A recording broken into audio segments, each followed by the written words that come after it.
Hello everyone, I am Koushik from National University of Singapore. Today I will be talking about continuous cuffless blood pressure measurement and monitoring. So, why do we need to care about this problem? Because most of us here are working on biomedical engineering, right? So, unless there is a practical use to solving a problem or identifying a problem, we usually don't do it. So, why should we care about blood pressure? That is because several cardiovascular diseases, endocrine diseases, even like non-cardiovascular disorders like sleep disorders or polycystic ovarian syndrome. All of these, a consistent marker is hypertension or sometimes even sudden variations in blood pressure, and it is a very common problem. And in fact, according to WHO, almost 30% of all current deaths are caused by cardiovascular diseases and directly related to hypertension. Hypertensive heart disease causes over 1.6% of deaths.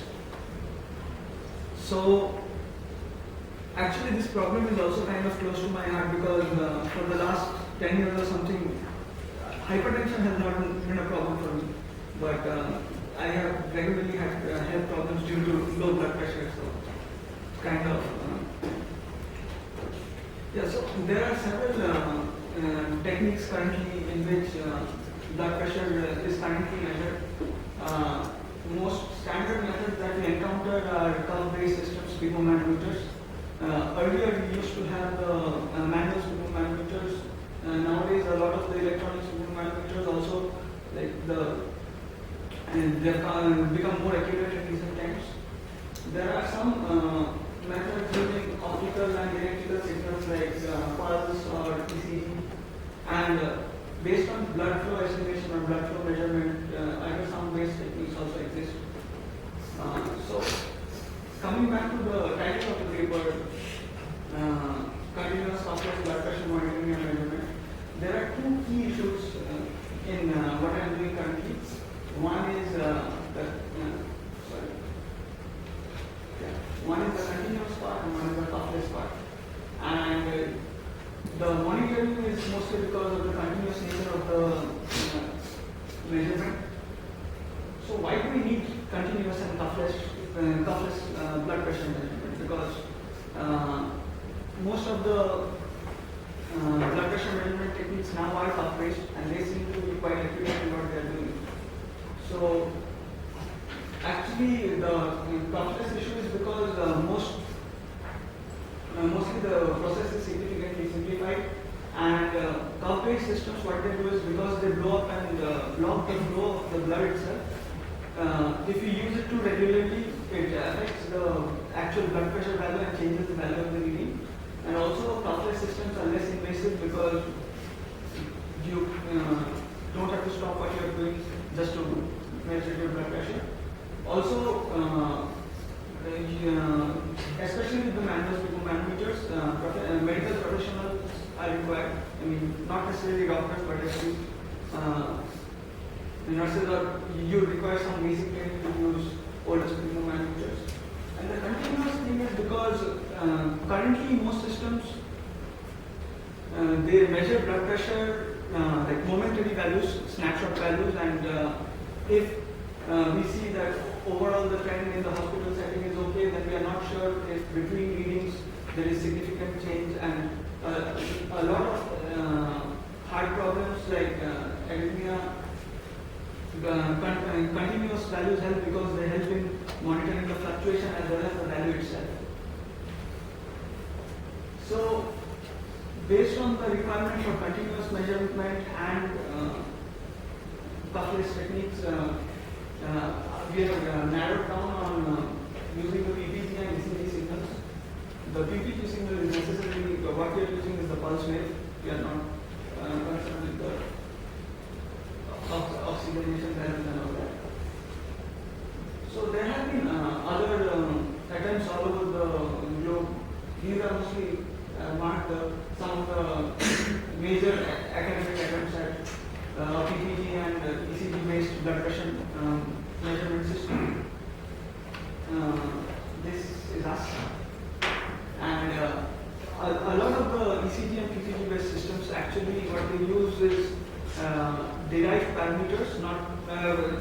pulse transit time. We'll discuss in some time what pulse transit time is. And a lot of models have been developed on how to correlate pulse transit time to blood pressure values. But as you see, several of the models, sometimes even within the same university, are widely variant and use very different mathematical models. So we have tried to develop our own model based on our own data. There's also a database, the Physiognomy database, from which we have taken some data to get larger data sets. And so what we're trying to do is we're trying to develop a biological understanding of why pulse transit time actually is related to blood pressure. And we have seen what parameters would make the most sense for our system. And then using the blood pressure values, ECG and PP, blood pressure values using curve-based methods to compare with our model and ECG and PPG values, we have tried to estimate blood pressure values using a cuffless system. So what we necessarily have is an ECG, three-layered ECG system, an optical PPG system, and both of them are reporting analog values to a base unit, which currently is a computer. And we have a manual sphygmomanometer with which we record snapshot values over a fixed interval, so that we can compare the ECG and PPG based values to the sphygmomanometer based gold standard. So to ensure that the ECG values we are using, the method is robust and it's not biased by the equipment itself, we have some of my lab mates, they have developed an ECG on chip system. So we have used both the in-house system as well as standard commercial systems which are used in hospitals, and both of them seem to be similar results. So we just be with a typical case. So as I already discussed, we record the ECG and PPG values, and then we try to compute the pulse transit time. So what is the pulse transit time? It's basically the ECG signal has a regular peak. This is the RB, and the PPG also, the pulse wave has a periodic peak.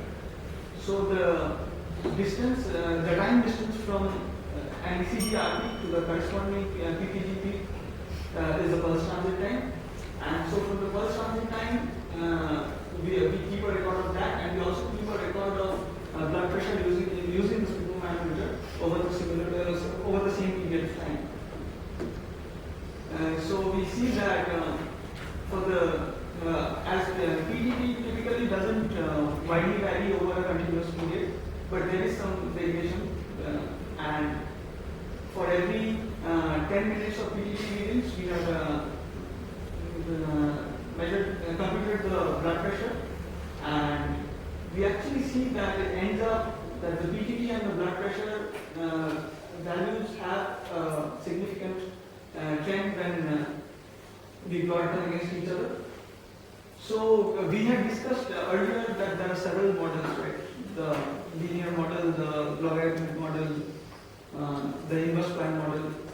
So if we were to approximate for each of those models, then the trend would be something like this for the linear model, for the inverse model, this is the inverse prime model, the inverse square model, and the logarithmic model. So it kind of, the current data suggests that we have a linear model which provides the best fit, but since we don't have a lot of patient data, we are not yet able to confirm if that is a very stable or a universal solution. Some earlier work by some of my teammates also suggested a linear trend, but there the data was even lesser, so we are this may not be considered as conclusive evidence. So once we have a better model, what we are trying to do is have a trend that is more universal for data. And the integrated solution is something like the PPG and the ECG boards will have their own controllers, and they will communicate with each other and compute the blood pressure values, instantaneous blood pressure values, and report them to a base unit, ideally wirelessly, so that it is much more non-invasive and a wearable solution or something similar can be developed. And it will automatically either log or report instantaneous values to a remote system. So there are currently several issues and several improvements that we can make to the system because it's at a very early prototype stage. And some of the major issues is that the PPG signal is not very stable when we are moving about, and if we have continuous logging and monitoring, then bandwidth and security issues come. So we've done some work, and there's still a lot of work that needs to be done. And I'd like to thank my lab mates and some of our collaborators, and also Tohoku University for the kind support. So, any questions?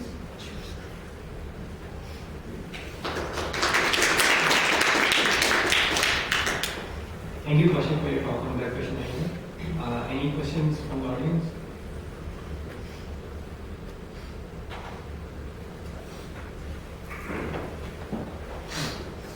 Koushik, thank you.